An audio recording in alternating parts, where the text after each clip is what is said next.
Acha kuchukua maamuzi kama hayo. Hebu baki kwanza. Ni mambo ya kawaida. Kwa hiyo unaona vitu vya kawaida mimi kutaka kubakwa? Mfano wewe hapo ungekuwa mimi, wewe ungeona ungechukuliaje kwa mfano? Sio kama achukulia kawaida wewe kubakwa. Hapana. Ila wewe ukiondoka, hata uko kwenu wazazi wenu watakuelezea vipi? Changamoto kwenye kazi ni kawaida. Kwa hiyo vumilia tu. Relax. Kuna vitu vya kukaa na kuvumilia, lakini kwa hili sio yani hakuna cha uvumilivu kabisa. Hivi angetokea ndo ashanibaka tayari. Unafikiri mimi nyumbani ningeenda kueleza nini? Si ningeambiwa nimekuja huku mjini kufanya umalaya. Utu wangu mimi ungekuwa wapi sasa?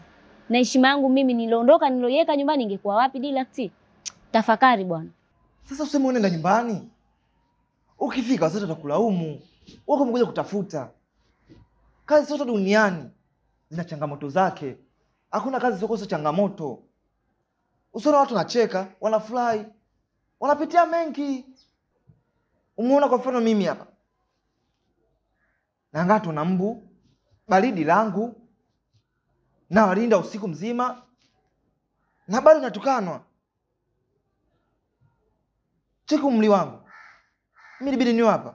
Mimi nalelewa. Yote umaskini. Wewe kumekuja kutafuta. Relax.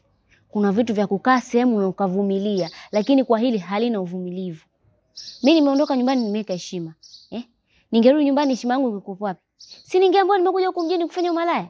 Hapana bwana, mimi siwezi kuvumilia kitu kama hichi. Sawa. Ndio vipi? Haya, chukua mfano.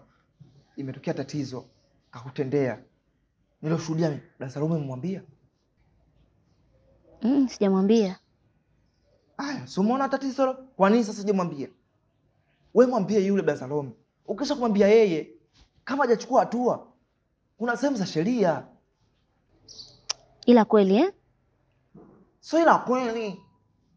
Hiyo ni kweli. Mambo kama hayo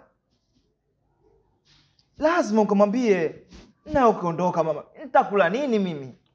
Na mandazi yako yale na afura. Ila kumbe ndo kilichokufanya uning'ang'anize hapa ili mradi kumbe ule mandazi yangu. Kwani singeondoka mimi? Kwani hata yule mwingine atapika?